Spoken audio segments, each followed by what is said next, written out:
Nous sommes de retour dans le live de TV Finance. Merci beaucoup si vous nous rejoignez à l'instant. Et comme convenu, nous allons retrouver tout de suite Eric Seban pour une analyse du DAX. Bonjour Eric.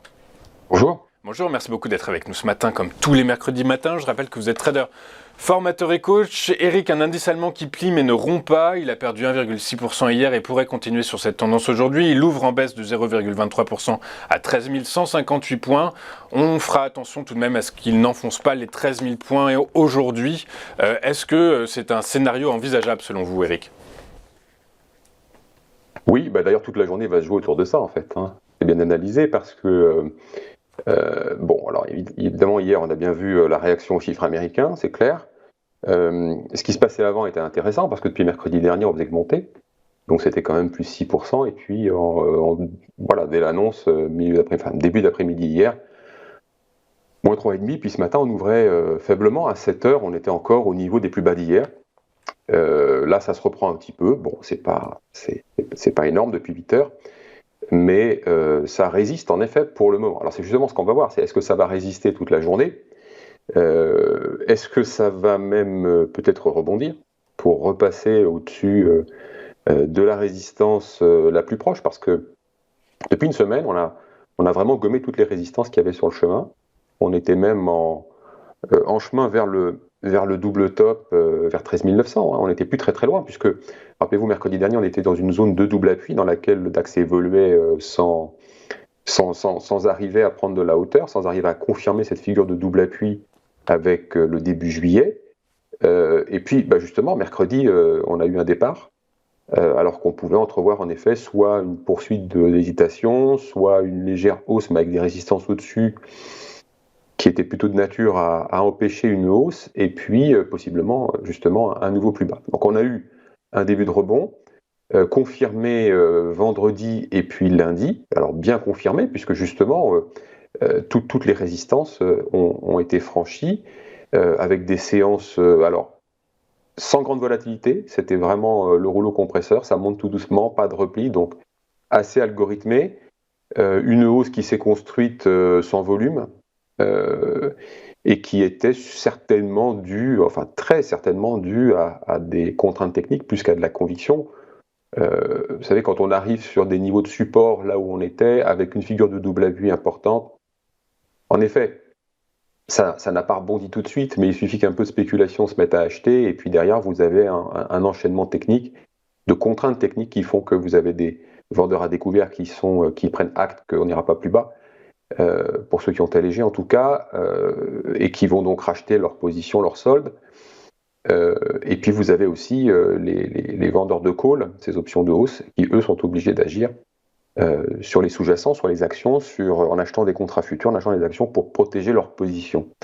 Donc ça c'est technique, c'est des obligations de faire, c'est pas de la conviction, et tout s'est basé là-dessus, sans volume, sans densité aussi, le DAX se déplace vraiment dans le vide, en tout cas pas beaucoup de densité en les échanges et ils se déplacent facilement.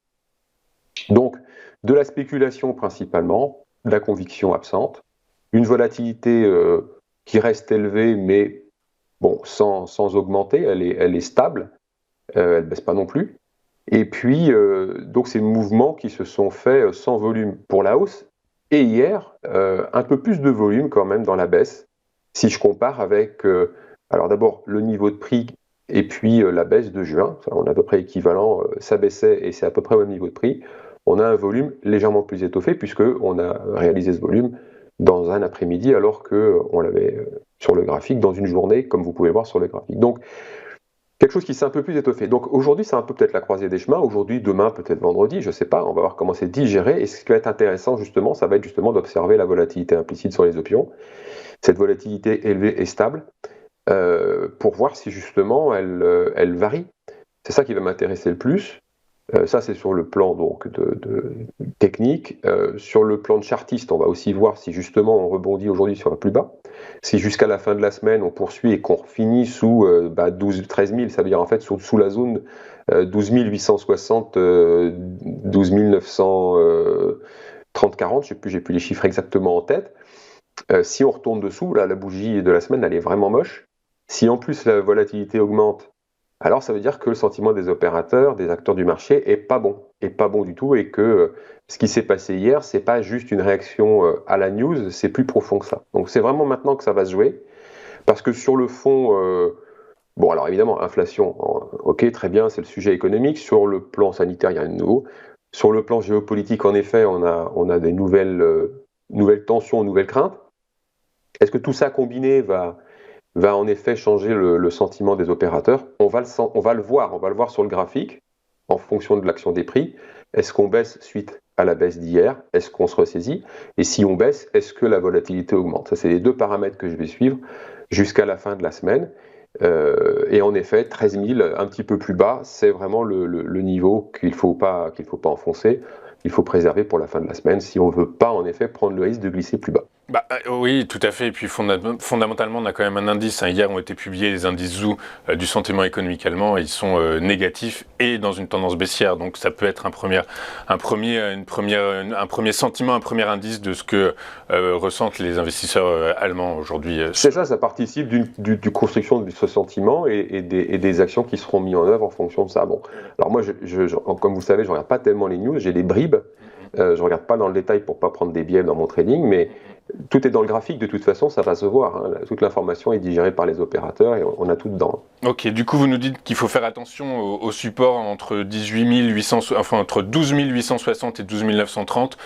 Globalement, on attend quoi? On attend la semaine prochaine pour voir si ça enfonce, si ce support est enfoncé ou vendredi, si on est repassé en dessous, c'est très mauvais. Si on repasse en dessous vendredi, c'est très mauvais.